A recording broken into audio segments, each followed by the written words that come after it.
आपकी live phone call लेता हूँ और शेयर करता हूँ immigration law and human rights. नाज़रीन, अगर आपको या आपके किसी अजीज़ को इमिग्रेशन से मुतल्लिक़ कोई सवाल हो तो आप कॉल करके अपना सवाल पूछ सकते हैं। लेकिन अगर आपको कोई डिटेल एडवाइस चाहिए या आपका मैटर कोई कोर्ट में है या होम ऑफिस में पेंडिंग है या आपको कॉम्प्रिहेंसिव एडवाइस चाहिए, तो फिर मेरी आपको रिक्वेस्ट है या एडवाइस है, सो प्लीज़ आप या तो किसी लोकल सोलिसिटर को, या अगर आप हमसे मिलना चाहते हैं तो बिल्कुल आप लॉ सोसाइटी से मेरे बारे में सर्च करके या आप किसी भी जो सोशल मीडिया से आप कॉन्टेक्ट कर सकते हैं। रीज़न ये होती है कि जब आपका केस कोर्ट में पेंडिंग है या आपका मैटर जो है वो होम ऑफिस के अंदर है, तो तब आप कोई एडवाइस मांगते हैं या किसी लेटर के बारे में रिप्लाई करना है, तो वो उसी वक्त पॉसिबल हो सकता है जब हम आपके तमाम डॉक्यूमेंट्स देखें या आपकी स्टेटमेंट लें या इंस्ट्रक्शन लें, तो फिर हम एक बेहतर एडवाइस बता सकते हैं। क्योंकि ये program purely for the welfare of the community है। अगेन अब thankful to the Venus TV और उसके तमाम एग्जीक्यूटिव या इनके मैनेजमेंट को कि उन्होंने ये फैसिलिटी दी है कि हम अपनी कम्युनिटी के लिए जस्ट एज ए गाइडेंस के तौर पे एक ये, क्योंकि प्रोग्राम लाइव होता है, टाइम शॉर्ट होता है, लेकिन थोड़े बहुत जो टिप्स हैं या बदलते हुए कोई कानून बदला है उसके बारे में हम आपको आगाही दे सकें। लेकिन जब बात आती है लीगल एडवाइस की या प्रॉपर आप चाहते हैं कि हमारी प्रेजेंटेशन की जाए या हमारे केस को फाइट किया जाए इधर बाय द कोर्ट और द होम ऑफिस, तो फिर इसलिए तमाम दोस्तों से बड़ी काइंड और हम्बल रिक्वेस्ट होती है, सो बेटर के आप तमाम जो आपके पास अवेलेबल डॉक्यूमेंट्री एविडेंस है वो लेके आप फिज़िकली किसी वकील को सोलिसिटर मिलें ताकि वो आपको एक बेहतर एडवाइस कर सके और आपको कोई नुकसान ना हो। अगेन, अगर आप जो लोग हमें मीडिया पे या सोशल मीडिया पे हमें लाइक करते हैं, हमारे प्रोग्राम्स देखते हैं, उसका बहुत शुक्रिया। और उनकी आपके जो फीडबैक्स आते हैं या कमेंट्स आते हैं उससे हम फिर कोशिश करते हैं कि कोई और चीज़ आपके साथ शेयर की जाए। हर प्रोग्राम से पहले हम थोड़ी सी गाइडेंस देते हैं। आज के प्रोग्राम में काफ़ी सारे जो इस वीक में मैंने देखा है, काफ़ी सारे लोगों का ये सवाल था कि क्या जब ये कोविड-19 वाला मामला काफ़ी हद तक रिजॉल्व हो गया है, क्या अब जो विजिटर अप्लाई करना चाह रहे हैं उनकी पोजीशन क्या है। देखिए, 4 जुलाई से आलमोस्ट काफ़ी सारी ईजमेंट स्टार्ट हुई और अब आहिस्ता आहिस्ता गवर्नमेंट ने तमाम आलमोस्ट जो उनके डिपार्टमेंट्स थे वो फंक्शनल हो गए हैं। इसी तरीके से जो होम ऑफिस की जो जितने भी ब्रिटिश हाई कमीशन थे आउट ऑफ द कंट्री वो भी आलमोस्ट अपना काम कर रहे हैं। हुआ ये कि कोविड-19 से पहले जितनी एप्लीकेशन डाली गई थी वो फिर स्टॉप हो गई, उनको पोस्टपोन कर लिया। सबसे पहले उन्होंने लास्ट 6 वीक से उन तमाम जो पेंडिंग एप्लीकेशन थी उनको ईमेल जा रही थी या फ़ोन कॉल जा रही थी कि जो आपके अगर डॉक्यूमेंट सबमिट नहीं हुए तो डॉक्यूमेंट सबमिट करवा दें, आपके अगर बायोमेट्रिक नहीं हुए तो वो करवा लें, या उन केसेस को डील कर रहे थे जो ऑलरेडी सबमिटेड थे या इन द प्रोसेस थे। अब नई एप्लीकेशन भी जो सारी हैं वो सारी कंसिडर होना शुरू हो गई हैं। इसी तरीके से अगर अब कोई लोग एज ए विजिटर अपनी फैमिली को मिलने आना चाह रहे हैं या वो किसी भी एज ए जनरल विजिटर आना चाहते हैं, तो उनके लिए जो एप्लीकेशंस हैं वो अवेलेबल हैं। अब आप ऑनलाइन अपनी एप्लीकेशन करें, जो रिक्वायरमेंट्स हैं वो पूरी करें, सबमिशन करें, और ऑफ कोर्स आपको अपॉइंटमेंट अब अवेलेबल हैं, अब मिल रही हैं। इसलिए तमाम दोस्त जो विजिटर के लिए बार बार सवाल कर रहे हैं कि क्या विजिटर आ सकते हैं, ऑफ कोर्स आ सकते हैं। लेकिन एक बात देख लें, क्योंकि गवर्नमेंट रेगुलर बेसिस पे ये जो पेंडेमिक जो कोविड-19 है इसको हमेशा वो असेस करती है और साथ ही साथ अपनी एक डायरेक्शन या गाइडेंस इशू करती है कि कौन से कंट्री से लोग आएंगे, तो क्या वो क्वारंटीन में जाएंगे या उनको खुद सेल्फ आइसोलेशन में जाना चाहिए या उन पर कंडीशन है। तो ये जो गाइडेंस हैं या डायरेक्शन ये चेक कर लें।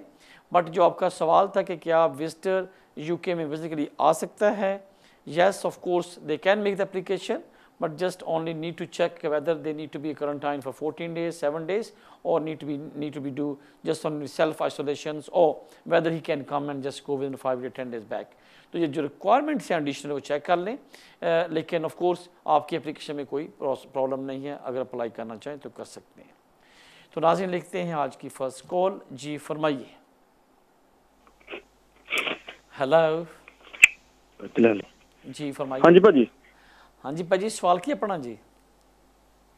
हाँ जी भाजी, मैं मतलब मैं यूरोप तो आया हाँ, इतने मेरे को प्री सेटल स्टेटस आ राइट। फैमिली इंडिया ते इंडिया तो अप्लाई करनी है। राइट, हाँ जी, मैं सुन रहा भाजी, बोलो। हाँ जी। हाँ जी। ਤੇ ਮੈਨੂੰ ਉਹਦੇ ਵਾਸਤੇ ਕੀ ਸਪਾਂਸਰਸ਼ਿਪ ਲੈਟਰ ਹੋਊਗਾ, ਤੇ ਜਿੱਦਾਂ ਮੈਂ ਹੁਣ ਆਪਣੇ ਫੈਮਿਲੀ ਮੈਂਬਰ ਨਾਲ ਇੱਥੇ ਰਹਿ ਰਿਹਾ ਹੈਗਾ, ਤੇ ਘਰ ਦੇ ਕਿਹੜੇ ਪੇਪਰ ਮੈਨੂੰ ਬਣਾ ਕੇ ਲਾਉਣ ਪੈਣਗੇ? ਇਹ ਦੋ ਆਪਣੀ ਚੀਜ਼ਾਂ ਨੈਸ਼ਨੈਲਿਟੀ ਪੁੱਛਣੀਆਂ ਭਾਜੀ ਸੀਗੀਆਂ। ਕਾਹਦੀ ਹੈ ਜੀ? ਹਾਂਜੀ, ਆਪਣੇ ਕੋ ਕਿਹੜੀ ਨੈਸ਼ਨੈਲਿਟੀ ਹੈ? ਜਰਮਨ। ਜਰਮਨੀ। ਔਰ ਆਪਣੀ ਤੁਹਾਡੀ ਸ਼ਾਦੀ ਹੋਈ ਹੈ ਔਰ ਮਿਸਿਸ ਜਿਹੜੀ ਹੈ ਉਹ ਇੰਡੀਆ 'ਚ ਰਹਿ ਰਹੇ ਆ? ਜਰਮਨ 'ਚ ਰਹਿੰਦੇ ਸੀਗੇ ਪਰ 6 ਮਹੀਨੇ ਤੋਂ ਇੰਡੀਆ 'ਚ ਰਹਿ ਰਹੇ ਆ। ओके, आपकी कॉल का शुक्रिया। देखें, आप टीवी पे आंसर सुन सकते हैं। जो लोग यूरोपियन नेशनल यूके में रह रहे हैं उनके पास राइट है कि वो अपने स्पाउस, वाइफ को या हस्बैंड को, अपने चिल्ड्रन जो उनके बच्चे हैं उनको यूके में एज ए डिपेंडेंट अप्लाई कर सकते हैं। इस एप्लीकेशन को the dependent of the European national consider किया जाता है और इस एप्लीकेशन के लिए आपको 3 चीज़ें इस्टेब्लिश करनी है। नंबर 1, आपका रिलेशनशिप, आपकी शादी हुई, जो पिक्चर्स, जो डॉक्यूमेंट्स। नंबर 2, ये अपने साबित करना है कि आप यहाँ पे रहते हुए as a European national UK में रहते हुए अपने यूरोपियन टीटी राइट्स को एक्सरसाइज कर रहे हो। इसका मतलब है कि या तो आप फुल टाइम एम्प्लॉय हो, या आप सेल्फ एम्प्लॉय हो, या फुल टाइम स्टूडेंट हो। अगर वन ऑफ द 3 की आप रिक्वायरमेंट पूरी कर रहे हैं तो आप इसका मतलब ये हुआ कि आप यूरोपियन टीटी राइट्स की जो रिक्वायरमेंट्स हैं वो पूरी कर रहे हैं। नंबर 3 ये है कि आपके पास यहाँ पे सफिशेंट अकोमोडेशन होना चाहिए। वो रिगार्डलेस आप किसी फैमिली के साथ जो रूम किराए पे लिया हुआ है, कोई फ्लैट लिया है, घर लिया है, इस डिपेंड अपॉन कि कितने आपके बच्चे हैं, उस हिसाब से एक सफिशेंट अकोमोडेशन आपके पास अवेलेबल है तो आप अप्लाई कर सकते हैं। लेकिन जब बात आती है कि डॉक्यूमेंट्स क्या चाहिए, देखें, इन 3 कंडीशन को पूरी करने के लिए नंबर 1, रिलेशनशिप, मैरिज सर्टिफिकेट हो गया, आप रेगुलर कांटेक्ट में हैं उनसे, ईमेल, व्हाट्सएप, फ़ोन पे बात हो रही है। नंबर आपके पास इनकम में जाते हैं कि आप जॉब कर रहे हैं, आपकी पे स्लिप्स, आपकी बैंक स्टेटमेंट, आपका एम्प्लॉय लेटर, आपके पास अकोमोडेशन है कि आपके पास टेनेंसी एग्रीमेंट है, यूटिलिटी बिल्स हैं, या लैंडलॉर्ड से आपने लेटर लिया हुआ है। तो ये 3 चीज़ें जो चीज़ें हैं ये लगा के जब भेजते हो तो आपका वाइफ और आपके बच्चे यहाँ पे आ सकते हैं। उनको सबसे अच्छी न्यूज़ ये है कि उनके लिए कोई फ़ीस नहीं है होम ऑफिस की। दे नो नीड टू पे neither the home office nor the IHS fees. और 3rd ये है कि जब वो आएंगे तो उनको 6 मंथ का वीज़ा मिलेगा और उसके बाद विदिन 6 मंथ के बाद वो यहाँ पे अप्लाई करेंगे एक्सटेंशन, तो उनको 5 साल का वीज़ा मिलेगा और 5 साल पूरे करते हुए वो यहाँ पे सेटलमेंट और उसके बाद नेशनलिटी अप्लाई कर सकते हैं। तो जो ज़्यादा क्वेश्चन होता है इस मैटर के बारे में, वो लोगों का 2 चीज़ों पे हमेशा कन्फ्यूजन है। नंबर 1, वो ये पूछते हैं कि क्या यूरोपियन की इनकम थ्रेशोल्ड क्या होना चाहिए। वो जो इनकम थ्रेशोल्ड 18,600 है वो है जो लोग यहाँ पे ब्रिटिश हैं या जिनके पास इंडेफिनिट लीव टू रिमेन है।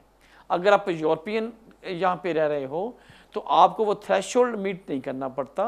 लेकिन जो यूनिवर्सल वालों के रेड वालों की जो रिपोर्ट है उसके मुताबिक आपकी एक सफिशेंट इनकम होनी चाहिए कि आप गवर्नमेंट के ऊपर या काउंसिल के ऊपर किसी किस्म का ओवर बर्डन ना हो या कल को आप क्लेम ना करें, आपकी इनकम का प्रूफ होना चाहिए। सेकंड सवाल ये आता है कि जो स्पाउस है क्या उसको इंग्लिश रिक्वायर्ड है? नहीं। अगर यूरोपियन के डिपेंडेंट आप अप्लाई करते हो, आप इंडिया से, पाकिस्तान से, किसी कंट्री से, तो फिर आपको इनके लिए इंग्लिश सर्टिफिकेट रिक्वायर्ड नहीं है। नंबर 3 क्वेश्चन ये होता है कि क्या आपको फ़ीस लगेगी।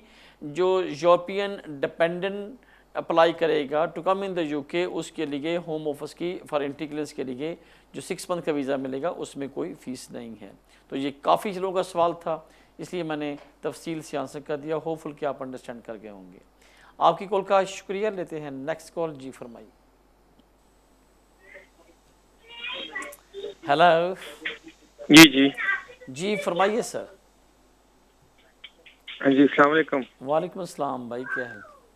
जी रियाज साहब, मुझे ये पूछना था कि मेरी वाइफ 2015 में यहाँ पे आई थी स्पाउस वीज़ा, और उसके बाद 2017 में मेरी बेटी पाकिस्तान में एक छोटी रहती थी तो उसके लिए भी हमने अप्लाई किया। तो उसके बाद उन्होंने जब 2017 में उन्होंने उसको वही जो मेरी वाइफ का डिपेंडेंट वीज़े में 6 महीने रह गए थे उतना ही वीज़ा दिया। फिर 2017-18 में हमने जब एक्सटेंशन अप्लाई की तो फिर उन्होंने उसको 2.5 साल की फिर एक्सटेंशन दे दी वाइफ के साथ ही। अब वाइफ का जो है वो इंडेफिनेट ड्यू है इस महीने, तो अब वो क्या बच्ची का भी साथ ही करें, हो जाएगा उसके साथ ही? ओके सॉरी, मुझे बताएं कि आपके पास नेशनलिटी क्या है मेरे भाई? हेलो सर, आप टीवी पे ना सुने या फोन पे बात करें प्लीज, टीवी को बंद करें। आप बताएं कि आपके पास नेशनलिटी क्या है मेरे भाई? ब्रिटिश। ओके, और जब बच्ची पैदा हुई थी तब आपके पास नेशनलिटी क्या थी? तब भी ब्रिटिश ही थी, लेकिन वो उन्होंने उसके पासपोर्ट के लिए अप्लाई किया था तो उन्होंने कोई ऑब्जेक्शन लगा दिया था कि जब आपने ली थी तो उसमें कोई प्रॉब्लम था, तो इसको उन्होंने पासपोर्ट नहीं दिया था, तो इसलिए हम डिपेंडेंट वीजा पे बुलाया था। ओके राइट, देखिए आप, मुझे ख्याल है कि आप काफ़ी सारी फीस ज़ाय कर रहे हैं। लॉ ये कहता है कि अगर आप ब्रिटिश नेशनल हैं, यूके में रह रहे हैं, one of the parents British national and live in the UK, और बच्चा पैदा होता है, तो बच्चा पैदा जब होगा तो वो डायरेक्टली ब्रिटिश पासपोर्ट अप्लाई कर सकता है। लेकिन अगर आप यूके के अंदर रह रहे हो, तो अगर आपके पास नेशनलिटी ना भी हो और बच्चा पहले पैदा होता है, आप उसके बाद वीज़ा आपके पास एनीवे लीव टू रिमेन था, बच्चा पैदा हो गया और उसके बाद आपके पास इंडेफिनिट आ गया, तो तब भी उनकी आप MN1 करके आप नेशनलिटी पे जा सकते हैं।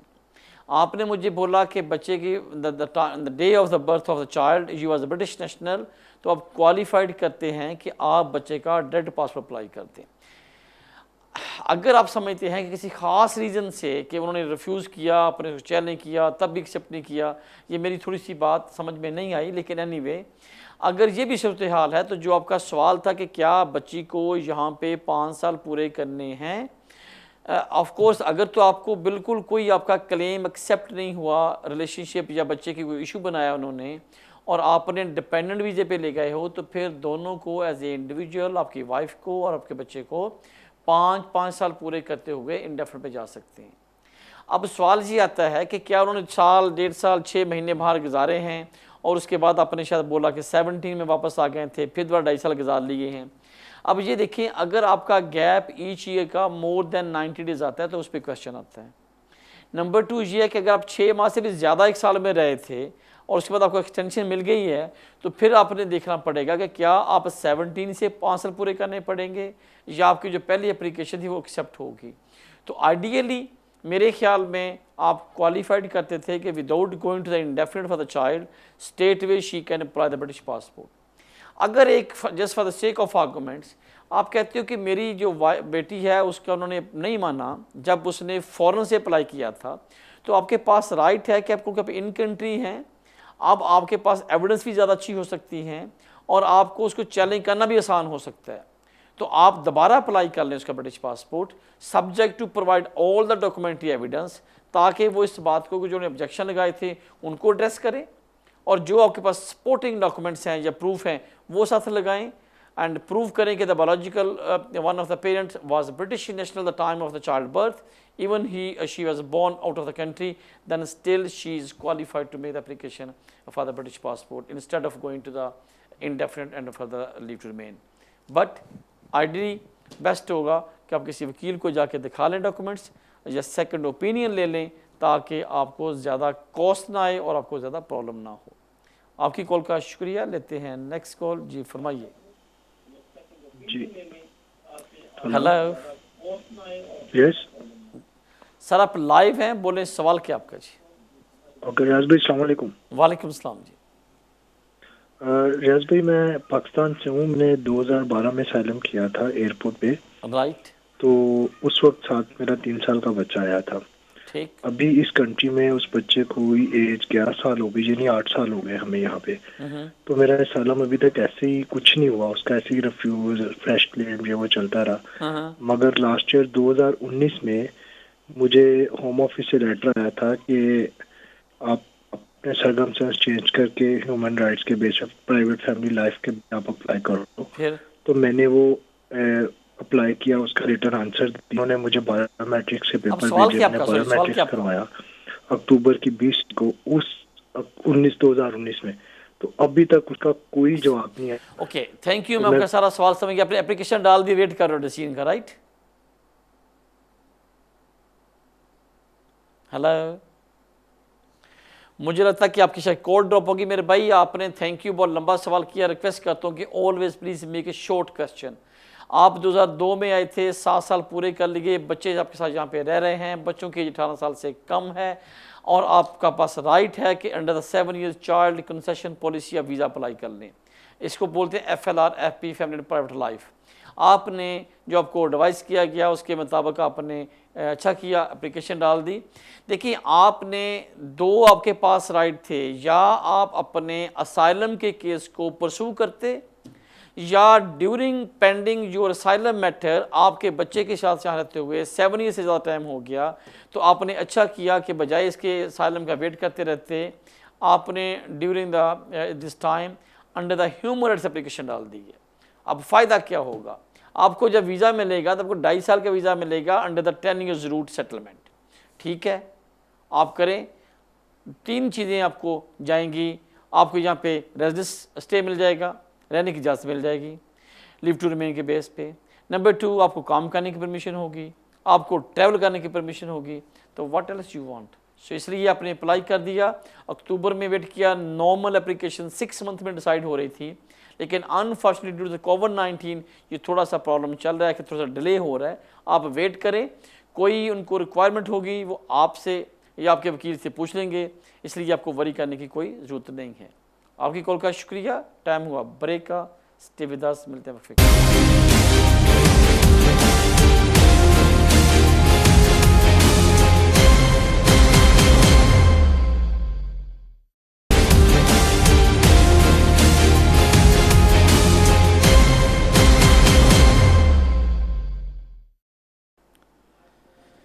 Welcome back after the break. लेते हैं कॉल। जी फरमाइए। हेलो। हेलो जी फरमाइए। जी, मेरे पास 2 क्वेश्चंस हैं। पहला क्वेश्चन है कि फॉर एग्जांपल वो पेरेंट्स जो हैं वो पाकिस्तान में हैं, तो किसी तरह विजिट वीज़ा में इधर हैं, तो अगर उनका डिलीवरी हो, लेडी प्रेग्नेंट है, तो डिलीवरी हो तो वो ब्रिटिश हो सकती है कि नहीं? वो बेबी ब्रिटिश होगा या उनकी सिचुएशन कैसी होगी? पेरेंट्स कहाँ पे हैं मेरी बहन? जी, पेरेंट्स कहाँ पे हैं आपने बोला? पेरेंट्स अभी पाकिस्तान में हैं, तो फॉर एग्जांपल चाहते हैं इधर यूके में एज अ विजिट वीज़ा, तो दोनों एक्चुअली पाकिस्तानी हैं। फॉर एग्जांपल इधर आए तो अगर उनकी डिलीवरी हो जाए इधर, तो वो उनका बेबी ब्रिटिश होगा या क्या बेसिस होगा उनका, क्या नहीं, ये मेरे ख्याल में काफ़ी थैंक्स मेरी बहन आपने कॉल किया। देखें, ये शायद लॉ था long time back, talking about 1991-92, लेकिन since I start the practice in 2004 in the UK ये लॉ नहीं है। अगर कोई लोग पाकिस्तानी नेशनल हस्बैंड वाइफ हों और यूके में आए विज़िट के ऊपर, और यहाँ पे ड्यूरिंग द उसके हॉलीडे यहाँ पे बच्चा पैदा हो जाए, तो अनफॉर्चुनेटली बच्चे को यहाँ पे स्टेटस नहीं मिलेगा, ना उनके पेरेंट्स पे कुछ होगा, क्योंकि विजिटर के ऊपर ये कोई ऐसा लॉ नहीं है बाई द लॉ के इमिग्रेशन उसको अलाउ करे कि अगर बच्चा जहाँ पैदा हो तो उसको नेशनलिटी मिल जाए या उसके पेरेंट्स को मिल जाए। तो अनफॉर्चुनेटली जो आपका सवाल है इसके मुताबिक आंसर मेरा अगर छोटा सा आंसर होगा तो होगा नो, कि ये कोई ऐसी रेमेडी या ऐसा लॉ नहीं है कि ड्यूरिंग द विजिट बच्चा पैदा हो तो ईदर द चाइल्ड और the parents can get a British passport. Unfortunately no. आपकी कॉल का शुक्रिया। लेते हैं नेक्स्ट कॉल। जी फरमाइए। Hello. Hello, good evening. Hi, good evening madam. मेरा क्वेश्चन ये था कि मैंने अपने 2 बच्चों की बेसिस के ऊपर जो है वो वीज़ा अप्लाई किया था, तो अभी 5 मंथ्स हो गए, लेकिन कोई भी आंसर नहीं आया। आपने तो कौन सा हमने वीज़ा हर अप्लाई किस्म किया का मैडम? पेपर उनको गाइड कर दिया है, लेकिन आपके क्या आइडिया है कि कितना ज़्यादा टाइम जाएगा, या अभी वो डिसीजन क्यों नहीं दे रहे? मतलब इसमें क्या कॉम्प्लिकेशन हो you सकती made the है कोई, application under the या FLR FPS तो extension प्लीज for इसका the आंसर child? दे दीजिएगा। Thank you. मैडम आपकी कॉल का इंतहाई थैंक यू, लेकिन एज मैंने मेंशन किया आपकी कॉल से पहले एक और कॉलर साहब के लिए भी कि कोविड-19 की वजह से नॉर्मल एप्लीकेशन जो हैं वो 6 मंथ से ज़्यादा ले रही हैं।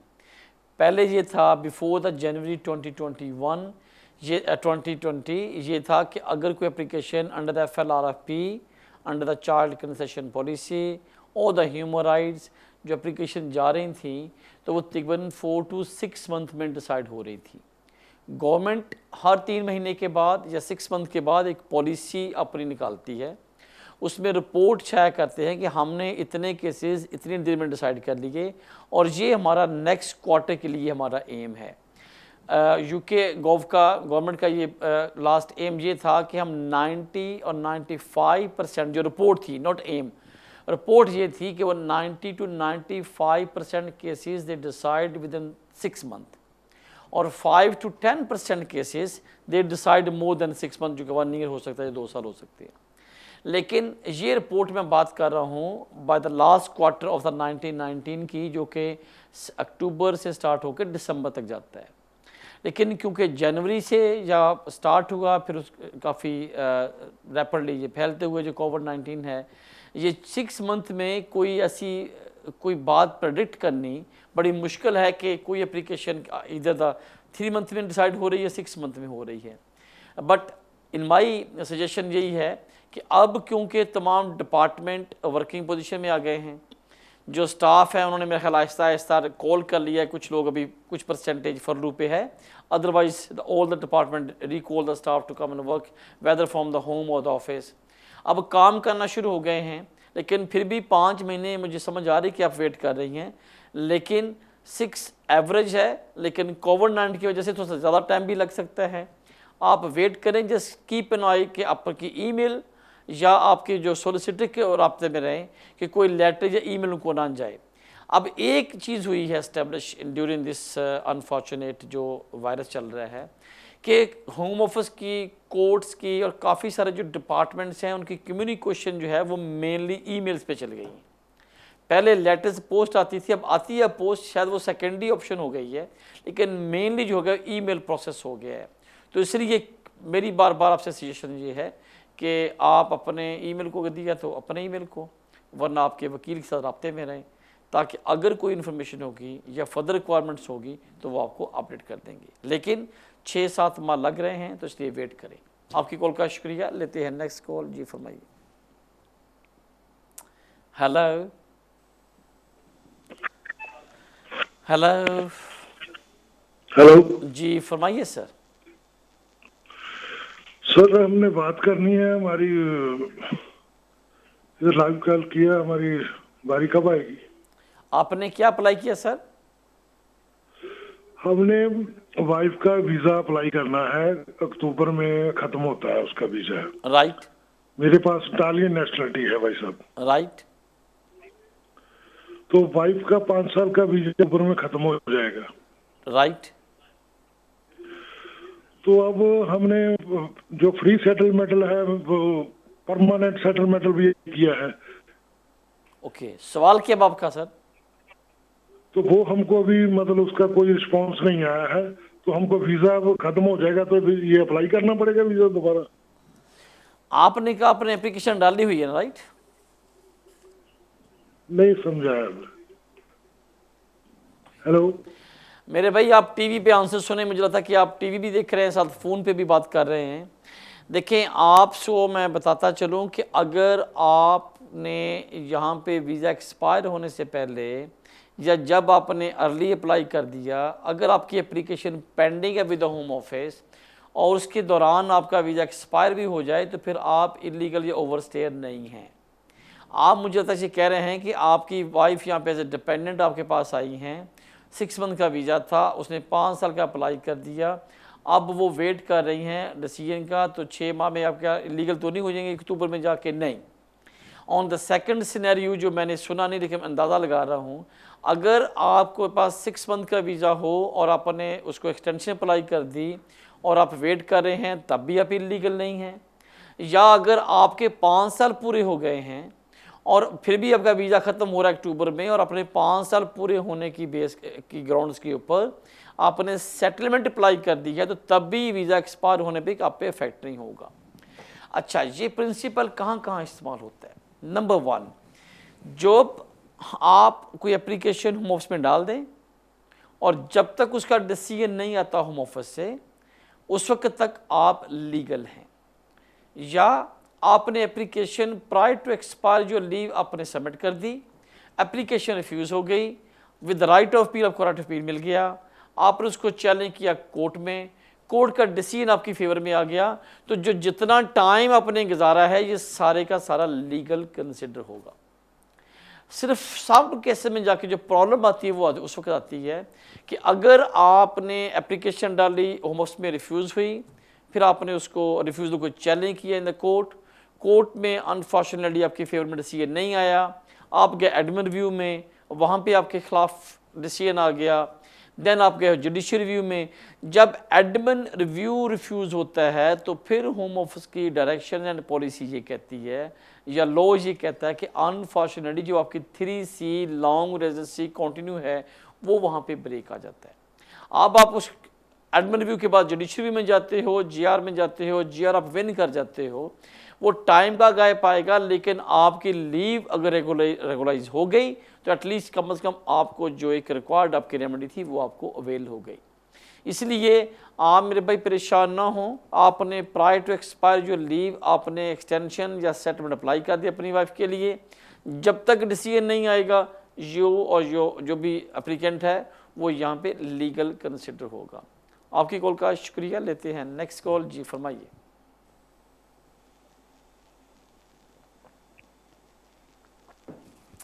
हेलो। हेलो जी फरमाइए। जी, एक्चुअली मेरा क्वेश्चन है कि मेरे हस्बैंड 2 साल पहले 2.5 साल पहले आए थे, राइट। तो अभी 2.5 साल तीन होने वाला है, तो अभी अगेन एक्सटेंशन के लिए अप्लाई करना है, तो वो on the basis of benefits आए थे, क्योंकि मैं तो मम्मा काम नहीं करती, तो मैं बेनिफिट क्लेम कर रही हूँ सर्टन, तो उससे एग्जैक्ट हो गया था वो जो इनकम है फाइनेंशियल। तो अभी नेक्स्ट के लिए क्या मेरे पास विल है बेनिफिट, मैं स्टिल बेनिफिट पे हूँ, तो कौन सी रिक्वायरमेंट्स चाहिए? और मतलब आपके हस्बैंड को 10 इयर्स की रूट पे वीजा मिला या 5 साल की रूट पे? 5 इयर्स 5 इयर्स का था, बट 2.5 इयर्स का वीजा मिला था फर्स्ट। आपकी कॉल का शुक्रिया मैडम। देखें, अगर आपके हस्बैंड को इनिशियल जो वीज़ा या एंट्री क्लियरेंस इस बेस पे हुई थी कि आप बेनिफिट ले रही हैं, I am sorry no want to predict, some case में मैं डिस्कस कर देता हूँ। जब कोई ब्रिटिश नेशनल या जिनके पास इंडेफिनिट लीव टू रिमेन है और UK में रहता हो और वो फॉरेन में शादी करके अपने स्पाउस को यहाँ स्पॉन्सर करेगा, तो उसके ऊपर कंडीशन है कि ही और she need to establish his or her income is more than 18,600। ये फार्मूला ए है। फार्मूला B ये कहता है आप काम नहीं करते तो आपके पास 6 मंथ का सफिशेंट सेविंग होनी चाहिए, विच इज़ जो कि उन्होंने मैथमेटिक्स से कैलकुलेट की है, जो बनती है 62,500। अब थर्ड ऑप्शन ये आती है कि अनफॉर्चुनेटली कुछ लोग, अगर कोई ऐसी पोजीशन हो अनफॉर्चुनेटली कि वो मेडिकल तौर पे ठीक नहीं हैं या वो डिसेबल हैं, तो उनके ड्यू टू वो एग्जेम्प्ट होते हैं टू एस्टेब्लिश या टू प्रूव दे है इनकम इज़ मोर देन 16 जो रिक्वायरमेंट है 16,800। अब आप ये कहते हैं कि आप बेनिफिट ले रही थी, अब ये देखना पहला कि कौन से बेनिफिट की वजह से आपके हस्बैंड को एग्जम्पशन मिली to come in the UK without meeting the criteria of the income threshold. अगर तो वही सर्कमस्टांसेस हैं और आपको इनिशियल एप्लीकेशन पे 2.5 साल का वीज़ा मिला अंडर द 5 इयर्स रूट, तो बिल्कुल आप फिर क्वालिफाइड करेंगी कि आप अगर वही तमाम बेनिफिट ले रही हैं तो आप उसकी एक्सटेंशन अप्लाई करें और उनको एक्सटेंशन मिल जाएगी। बट अलॉन्ग इनकम थ्रेशोल्ड आपको 3 चीज़ें और साबित करनी होंगी। नंबर 1, आप इकट्ठे रह रहे हैं और आपका जो रिलेशनशिप है स्टिल इज सब्सिस्टिंग है। नंबर 2 ये है कि आपके हस्बैंड जब यहाँ पे आए थे तो उन्होंने इंग्लिश रिक्वायरमेंट के तौर पे उन्होंने A1 IELTS का एग्ज़ाम पास किया था। जब इनिशियल एप्लीकेशन करते हो तो आपको A1 चाहिए, लेकिन जब आप यहाँ पे एक्सटेंशन अप्लाई करते हो तो उसका जो हायर लेवल है वो है A2, आपको सेकंड स्टेज A2 पास करना पड़ता है। नंबर 3 ऑफ कोर्स आपके जो भी आपके पास अकोमोडेशन है तो एज एज मैंने कहा कि अगर पुराने डॉक्यूमेंट्स के पे आपने रिलाई करते हुए बेनिफिट आपको एक्सटेंशन वीज़ा दिया था तो उसी चीज़ों को क्लेम करते हुए आपको एक्सटेंशन मिल जाएगी। मेरे ख्याल में शायद नॉर्मल हालात में अगर आप कोई वन ऑफ द जो रिक्वायरमेंट पूरी नहीं करते हो तो आपको 10 साल के रूट पे अप्लाई करते हैं, बट आपकी बात को बिल्कुल मैं एक्सेप्ट करता हूँ कि आपने कहा उनको 5 साल के रूट पे वीज़ा मिला है तो फिर आप एक्सटेंशन अप्लाई कर दें और जब 5 साल पूरे करेंगे तो वो लेटर देख लेना। लेटर पे क्लियरली सेकंड पेज के आई थिंक फर्स्ट पैराग्राफ में लिखा होता है कि जो आपको जो वीज़ा एक्सटेंशन मिल रहा है this leave was grant under the 10 years route due to the human rights और या फिर 5 years route under the spouse visa. तो जो उनके लेटर होगा उसके मुताबिक आप अपने सेटलमेंट या इंडेफिनिट की एप्लीकेशन कर सकती हैं। आपकी कॉल का शुक्रिया। टाइम हुआ वक्फे का। स्टे विद अस, मिलते हैं वक्फे के पास।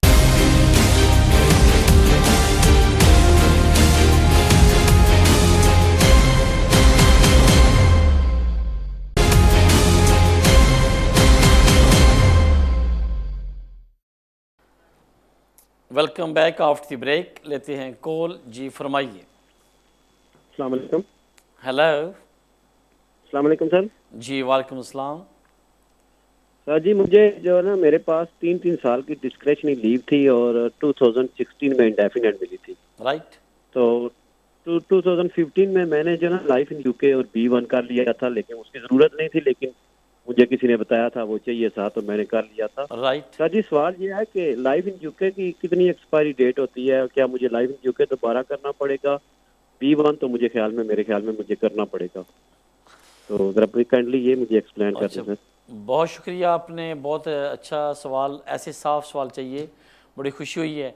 बिल्कुल ठीक आपने अंडरस्टैंड किया। लाइफ इन यूके जो टेस्ट है उसके ऊपर कोई एक्सपायरी डेट नहीं है। Once you pass you will be consider कि yes you have a knowledge for the UK history और आपको यूके के अफेयर्स के बारे में नॉलेज है और उसकी कोई एक्सपायर डेट नहीं है। The matter is come to the B1। B1 क्या है कि उसमें हमेशा लिखा आता है कि issue from this date and expiring after 2 years। तो अनफॉर्चुनेटली आपको B1 का दोबारा एग्ज़ाम पास करना पड़ेगा, लेकिन सम केसेस में आप इस पर रिलाई कर सकते हो। किन केसेस में?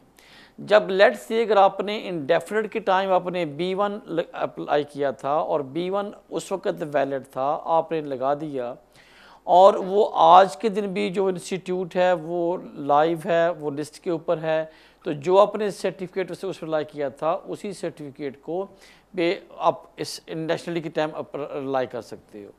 लेकिन क्योंकि अब आपने 15 में किया है लॉन्ग टाइम पहले और उस वक्त आपने अगर उसकी रिक्वायरमेंट नहीं थी, रीज़न ये था कि आपने 3 साल की लीव के ऊपर अप्लाई किया था और उस वक्त ना वो रिक्वायर्ड था और ना उसको रिलाई करते हुए आपको इंडेफिनिट मिला है, इसलिए आपको बड़ी स्ट्रांगली एडवाइस होगी कि बेटर है कि आप फ्रेश कर लें, क्योंकि अभी आपके पास टाइम है और एक नॉर्मल सी फीस आएगी।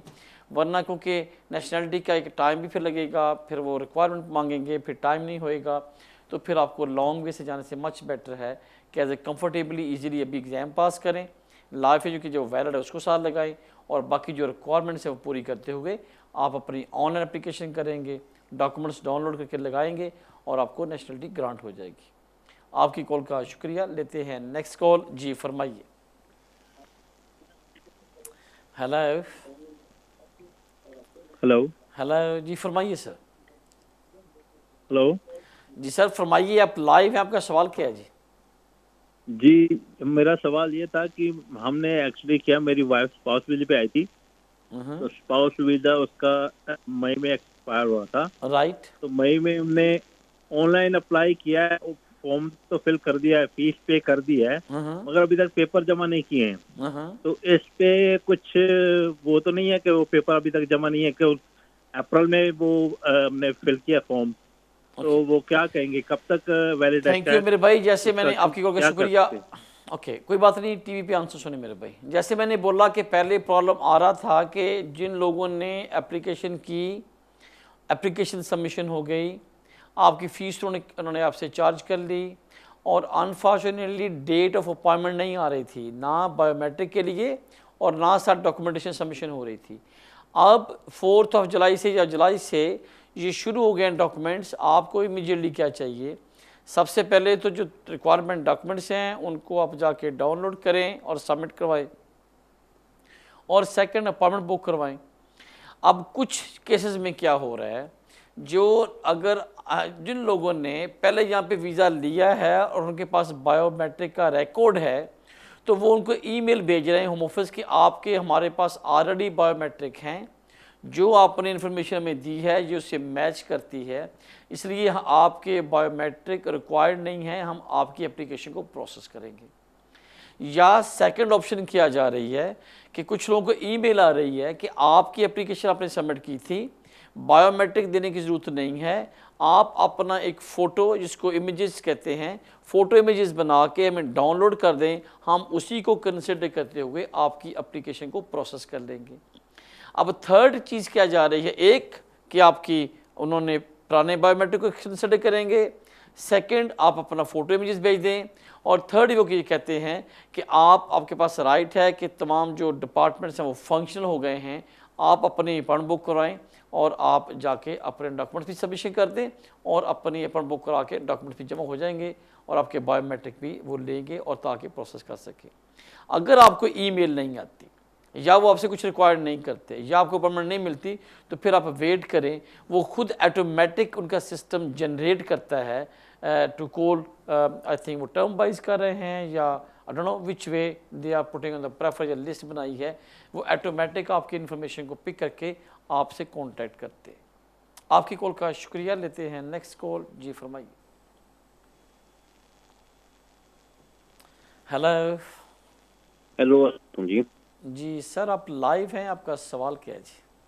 जी सवाल मेरा ये है कि हमने असाइलम क्लेम किया था, वो अभी 7 ईयर होने वाले हैं। राइट। उसमें जो 18 साल से छोटे बच्चे हैं उनका तो साथ होगा, जो 18 से बड़ा बच्चा है क्या वो भी साथ ही उसका केस डालेंगे? एक सवाल। दूसरा ये था कि जब हम यहाँ यूके में आए हैं उस दिन से 7 साल होंगे कि जब केस डाला है उस दिन से 7 साल होंगे? प्लीज ये हमें जरा टीवी पे जवाब दे दें। सॉरी, क्या बोला आपने? 3 से क्या साल हो गए? 3 से 4 साल? नहीं, मैंने कहा है कि 7 ईयर हमारे कब कंप्लीट होंगे? जब हमने पहला फ्रेश क्लेम डाला था तब से होंगे कि जब हम यूके में आए हैं तब से होंगे? आप बच्चों के साथ यूके में आए थे, राइट? जी। ओके, ये बता दीजिएगा। और जो 18 से बड़ा है बच्चा वो भी साथ कंसीडर होगा? ठीक। और जो 18 से नीचे वो समझ गया। सवाल को आप टीवी पे सुने, मेरे पर टीवी पे सुने। अच्छा, अब ये देखें लॉ क्या कहता है। लॉ ये कहता है कि अगर आप यूके में रह रहे हैं, आप एक वैलिड लीव के साथ वीज़े के साथ यहाँ पे आए थे, किसी अनफॉर्चुनेट रीज़न की वजह से आपका वीज़ा यहाँ पे रेगुलेट नहीं रह सका, वो आगे उसकी एक्सटेंशन नहीं हो सकी, आप इलीगल हो गए, ओवरस्टे हो गए और आपने यहाँ पे रहते हुए 7 ईयर गुजार लिए और बच्चों की एज 18 साल से कम है, तो you can make the application under the human rights. अब आपके केस में क्या जा रहा है, या सेकंड थी कि अगर आप यहाँ पे रह रहे हो और बच्चा पैदा हो और 7 साल का हो जाए तो तब भी अप्लाई कर सकते हो। और थर्ड क्या चलती है कि अगर आपने यहाँ पे आए हो और आपके बच्चों की एज 18 साल से ज़्यादा हो गई है लेकिन उनकी एज 25 से कम है, लेकिन उन्होंने मोस्ट द टाइम यूके में गुजारा है, तो तब भी आप कर सकते हैं। लेकिन आपके केस में ये काम चल रहा है कि आपको आए हुए यूके में सिर्फ 7 to 8 ईयर्स हुए हैं, बच्चे की एज 18 साल से ज़्यादा हो गई है। अब आपका क्लेम क्या है जी?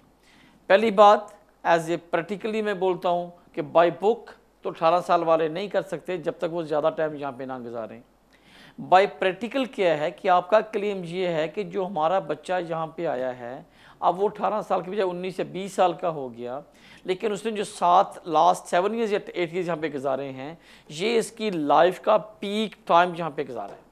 और ये पीक टाइम के अंदर he was integrated in education की वजह से अपने हो गया है, इसकी जो फ्रेंडशिप बन गई सोशल सर्कस में इंटीग्रेट हो गया है, और अब इनके 7 साल यहाँ पे गुजारने के बाद it will be very hard for him to be resettle his home country. लेकिन ये अंडर द 7 ईयर्स नहीं आएगा, अंडर द ह्यूमन राइट जाएगा। अब सवाल आपका पैदा होता है कि क्या हमें एप्लीकेशन इकट्ठी करनी चाहिए या अलग-अलग? बिल्कुल आपको as a joint 1 unit application करनी चाहिए। ऑफ कोर्स इसमें जो मेन एप्लीकेंट होगा वो ये होगा जो 18 साल से कम वाला बच्चा है, क्योंकि बाई लॉ वो क्वालिफाइड करता है कि उसने यहाँ पे 7 साल गुजार लिए और उसकी एज 18 साल से कम है। इसी तरीके से आपकी जो एप्लीकेशन होगी, जो आपकी वाइफ की होगी, एज ए डिपेंडेंट ऑफ उस चाइल्ड के साथ होगी। अब जो 18 साल से बड़ा बच्चा है उसकी भी एप्लीकेशन साथ जाएगी।